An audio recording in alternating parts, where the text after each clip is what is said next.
Leviticus 16, the Day of Reconciliation.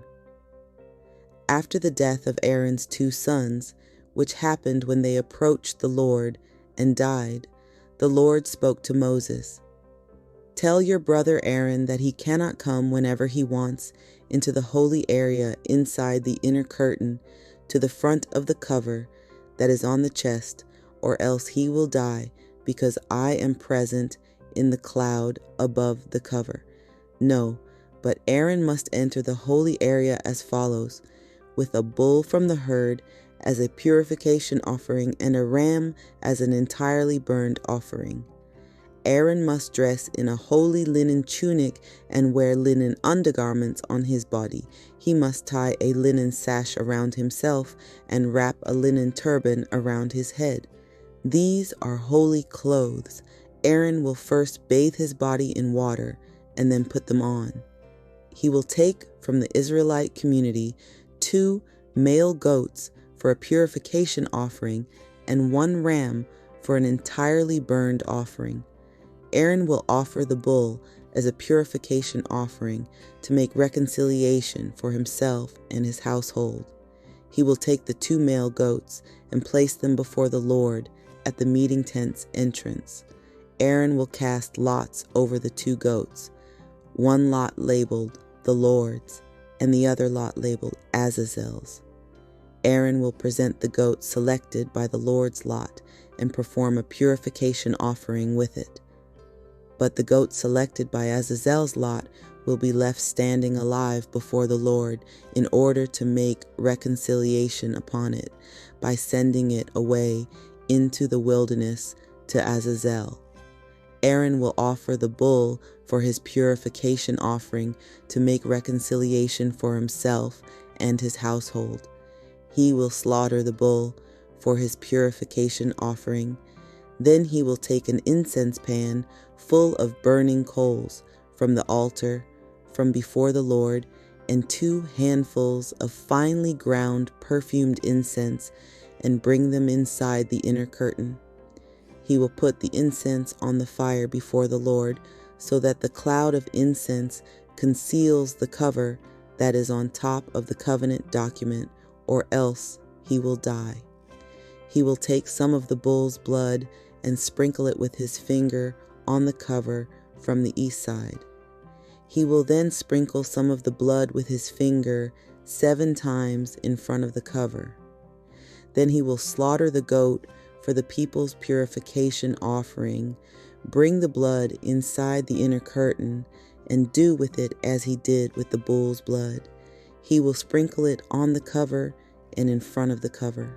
In this way, he will make reconciliation for the inner holy area because of the pollution of the Israelites and because of their rebellious sins, as well as for all their other sins. Aaron must do the same for the meeting tent, which is with them among their pollution. No one can be in the meeting tent from the time Aaron enters to make reconciliation in the inner holy area until the time he comes out. He will make reconciliation for himself, for his household, and for the whole assembly of Israel.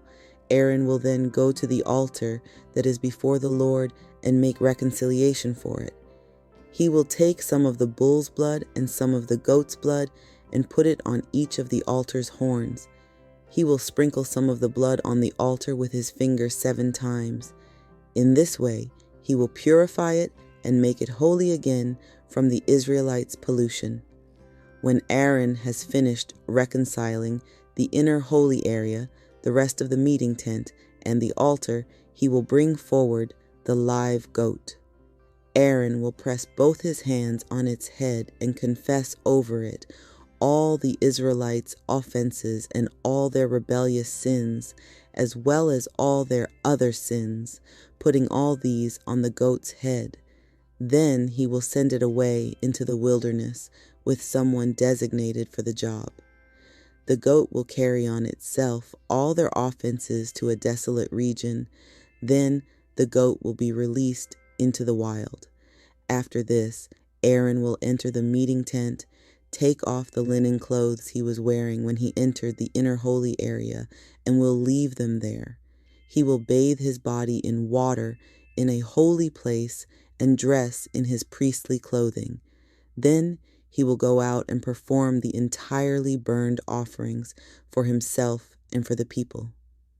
In this way, he will make reconciliation for himself and for the people.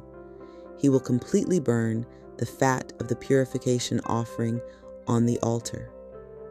The one who set the goat free for Azazel must wash their clothes and bathe their body in water.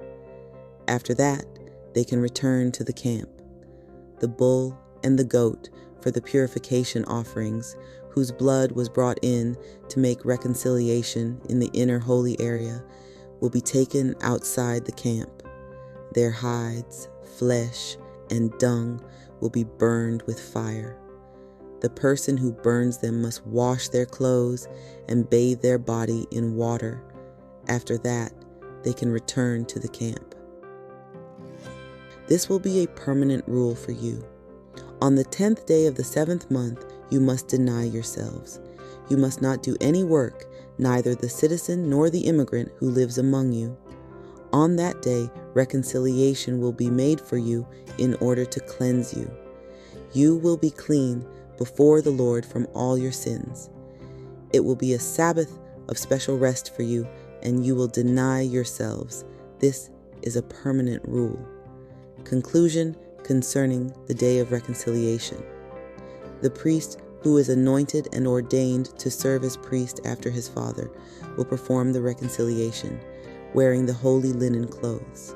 He will reconcile the holiest part of the sanctuary and will do the same for the meeting tent and the altar. He will make reconciliation for the priests and for all the people of the assembly. This will be a permanent rule for you in order to make reconciliation for the Israelites from all their sins once a year. It was done just as the Lord commanded Moses. Leviticus 17. Sacrifice at the sanctuary. The Lord said to Moses, "Say to Aaron, to his sons, and to all the Israelites, this is what the Lord has commanded. Anyone from the house of Israel who slaughters an ox, sheep, or goat inside or outside the camp, but does not bring it to the meeting tent's entrance to present it as an offering to the Lord in front of the Lord's dwelling, will be considered guilty of bloodshed. They have spilled blood. They will be cut off from their people. This will make the Israelites bring the communal sacrifices, which they are sacrificing in the countryside, to the Lord, to the priest at the meeting tent's entrance, and sacrifice them as communal sacrifices of well-being to the Lord.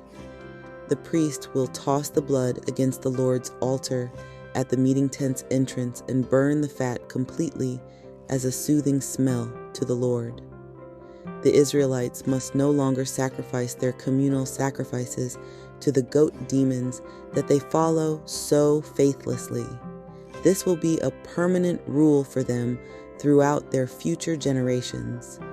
You will also say to them, anyone from Israel's house or from the immigrants who live with you, who offers up an entirely burned offering or communal sacrifice without bringing it to the meeting tent's entrance in order to offer it to the Lord, will be cut off from their people. Consuming blood forbidden. I will oppose the person who consumes blood, whether they are from Israel's house or from the immigrants who live with you, and I will cut them off from their people. A creature's life is in the blood. I have provided you the blood to make reconciliation for your lives on the altar, because the blood reconciles by means of the life. That is why I have told the Israelites, no one among you can consume blood, nor can the immigrant who lives with you consume blood. Anyone who hunts any animal or bird that can be eaten, whether the hunter is an Israelite or an immigrant who lives with you, must drain its blood out and cover it with dirt. Again, for every creature's life, its blood is its life. That is why I have told the Israelites, you must not consume any creature's blood, because every creature's life is its blood. Anyone who consumes it will be cut off. Eating meat. Anyone, whether citizen or immigrant, who eats an animal that has died naturally or that was killed by another animal must wash their clothes, bathe in water, and will be unclean until evening. At that time, they will be clean again. If they do not wash or bathe their body, they will be liable to punishment. Leviticus 18, Sexual Conduct. The Lord said to Moses, "Speak to the Israelites and say to them, I am the Lord your God. You must not do things like they are done in the land of Egypt where you used to live, and you must not do things like they are done in the land of Canaan, where I am bringing you. You must not follow the practices of those places. No, my regulations and my rules are the ones you must keep by following them. I am the Lord your God. You must keep my rules and my regulations. By doing them, one will live. I am the Lord. No one is allowed to approach any blood relative for sexual contact. I am the Lord. You must not uncover your father's nakedness, which is your mother's nakedness. She is your mother. You must not have sexual contact with her. You must not uncover the nakedness of your father's wife. It is your father's nakedness. You must not have sexual contact with your sister, regardless of whether she is your father's daughter or your mother's daughter, whether born into the same household as you or outside it. You must not have sexual contact with your son's daughter or your daughter's daughter, because their nakedness is your own nakedness. You must not have sexual contact with the daughter of your father's wife, who was born into your father's family. She is your sister. You must not have sexual contact with your father's sister. She is your father's blood relative. You must not have sexual contact with your mother's sister, because she is your mother's blood relative. You will not uncover the nakedness of your father's brother. That is, you will not approach his wife for sex. She is your aunt. You must not have sexual contact with your daughter-in-law. She is your son's wife. You must not have sexual contact with her. You will not uncover the nakedness of your brother's wife. It is your brother's nakedness. You must not have sexual contact with a woman and her daughter. You will not marry her son's daughter or her daughter's daughter, thereby uncovering her nakedness. They are her blood relatives. It is shameful. You must not marry your wife's sister as a rival and have sexual contact with her while her sister is alive. You must not approach a woman for sexual contact during her menstrual uncleanness. You must not have sexual relations with the wife of your fellow Israelite, becoming unclean by it. You must not give any of your children to offer them over to Molech, so that you do not defile your God's name. I am the Lord. You must not have sexual intercourse with a man as you would with a woman. It is a detestable practice. You will not have sexual relations with any animal, becoming unclean by it. Nor will a woman present herself before an animal to mate with it. It is a perversion. Warning against uncleanness and moral pollution. Do not make yourselves unclean in any of these ways, because that is how the nations that I am throwing out before you became unclean. That is also how the land became unclean, and I held it liable for punishment, and the land vomited out its inhabitants. But all of you must keep my rules and my regulations.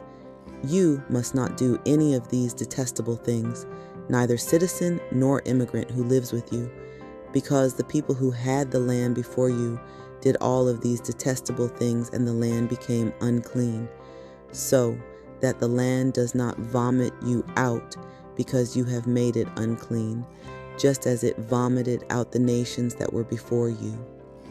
Anyone who does any of these detestable things will be cut off from their people. You must keep my requirement of not doing any of the detestable practices that were done before you arrived, so that you don't make yourselves unclean by them. I am the Lord your God. I am the